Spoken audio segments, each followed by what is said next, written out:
سبيل الدموع سبيل مريح تنهدى يا صاحي كي تستريح وبث.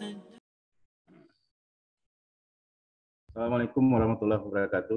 Waalaikumsalam warahmatullahi wabarakatuh. Waalaikumsalam. Kau hari Minggu ngantuk ya Pak?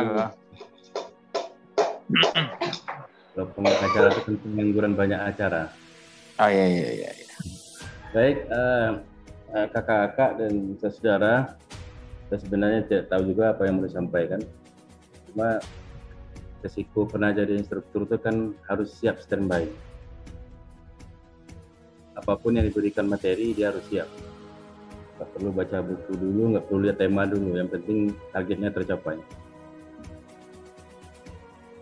Tadi saya dengar ada pembicaraan tentang pentrainingan dan sebagainya itu. Tapi pada prinsipnya kalau saya berpikir ada hukum besi sejarah itu kan tilkal ayyamin nudawiluha bainan nas. Ada pergiliran waktu, ada pertukaran zaman, ada perputaran orang yang setiap orang itu membawa sejarah baru terhadap peradabannya. Oleh karena itu kalau saya melihat PII ya pertama sebenarnya kan biasa-biasa saja karena ternyata tekanan zamannya itu lebih berat dari seperti apa yang kita alami dulu. Semangatnya pasti akan berbeda juga. Semangat kita dulu jelas jauh berbeda dengan semangat apa yang ada sekarang. Kalau dulu malam-malam pun seminggu tidak ada problem. Kalau sekarang orang tua pada umumnya sudah khawatir kalau anak sampai 10-11 itu jadi masalah bagi mereka. Tapi bagi kita itu tidak masalah selama masih ada PI ya berjalan aja lah apa adanya dulu karena setiap waktu itu nanti akan ada lahir tokoh-tokoh PI yang kita harapkan bisa mendorong proses perubahan atau restorasi itu. Satu. Yang kedua terkait dengan keluarga besar sejauh mana fungsi, kewenangan, peran dan apa yang harus mereka lakukan ini memang agak susah.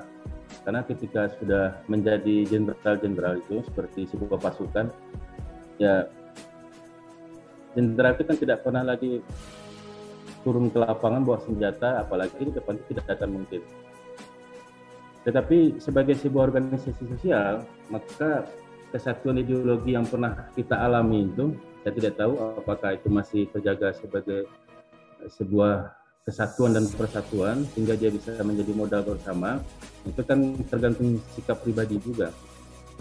Selama individu-individu tersebut memang mampu menjaga originalitas dan keberlangsungan ideologi yang pernah dimiliki itu sebagai sebuah kekuatan modal untuk membangun hal-hal yang positif di depannya.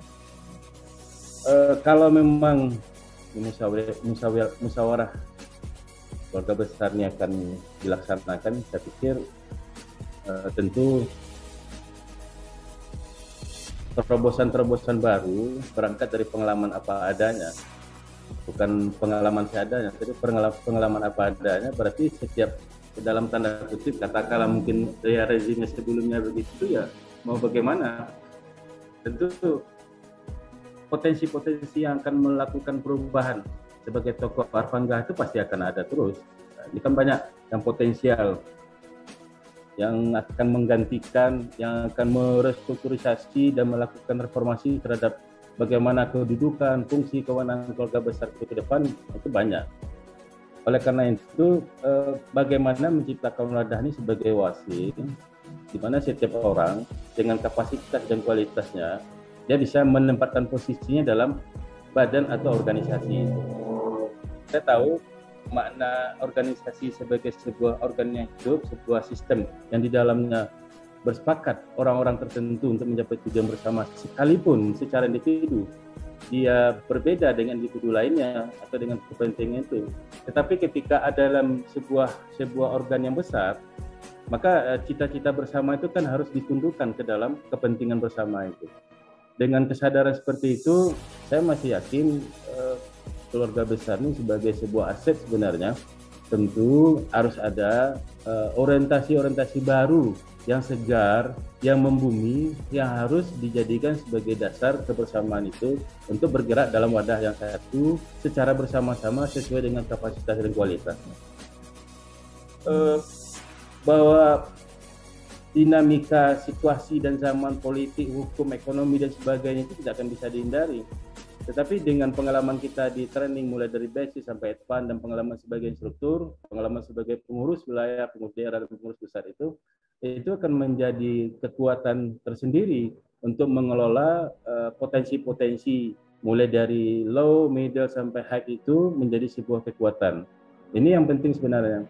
Oleh karena itu tidak salah kalau misalnya orientasi pengurus wilayah keluarga besar ini 2 tahun atau 3 tahun ke depan itu seperti apa. Ini kan harus jelas. Tidak bisa kue kita terlalu kecil kemudian dibagi banyak. Ini akan menjadi amburadul organisasi ini nanti. Oleh karena itu ya pematokan terhadap lokus-lokus tertentu dari apa yang menjadi orientasi bersama itu perlu. Misalnya orientasi pengurus depan itu satu aja misalnya. Bagaimana Badan Amil Zakat itu efektif, berarti ekonomi kesejahteraan orientasinya. Maka tentu turunannya terkait kepada infrastruktur yang ada di masing-masing daerah, kewilayahan dan organisasi pengurus keluarga besar itu. Dan demikian juga yang lain-lainnya harus begitu. Kita memang berharap dengan kondisi pengurus keluarga besar itu dia bisa berjalan maksimal, itu akan menjadi proses pembelajaran juga bagi saudara-saudara kita atau adik-adik kita di kepengurusan. Artinya ketika dia melihat KB saja bisa maksimal dengan pengalaman berorganisasi itu menjadi mendirikan dan membangun dan melangsungkan sebuah organisasi menjadi besar, maka tentu ini akan menjadi spirit dan semangat juga bagi mereka. Kenapa mereka harus masuk PI? Kalau kita dulu kan masuk PI orientasinya jelas ada politik. Kalau sekarang kita masuk PI dengan dia melihat kualitas keluarga besar yang ada di organisasi KB ini, mereka punya ekspektasi yang bagus untuk masuk atau kita bisa mendakwahkan, menjual. Kenapa harus masuk PI? Otomatis ketika keberhasilan itu terlihat di keluarga besar, maka input kita di kader-kader yang akan di-training itu, ini akan otomatis berpengaruh juga. Orang yang mau masuk PI itu ya pasti orang yang berkualitas dan orang yang punya misi hidup. Kalaupun mereka masih SMP, SMA, mereka sudah tahu misi dan visi hidup mereka seperti itu. Maka mereka nanti pasti akan mencari PI. Saya pikir itu saja sedikit dari saya. Mudah-mudahan ada manfaatnya. Bila taufiq hidayah, assalamualaikum warahmatullahi wabarakatuh. Waalaikumsalam warahmatullahi wabarakatuh. Terima kasih Pak Dawan.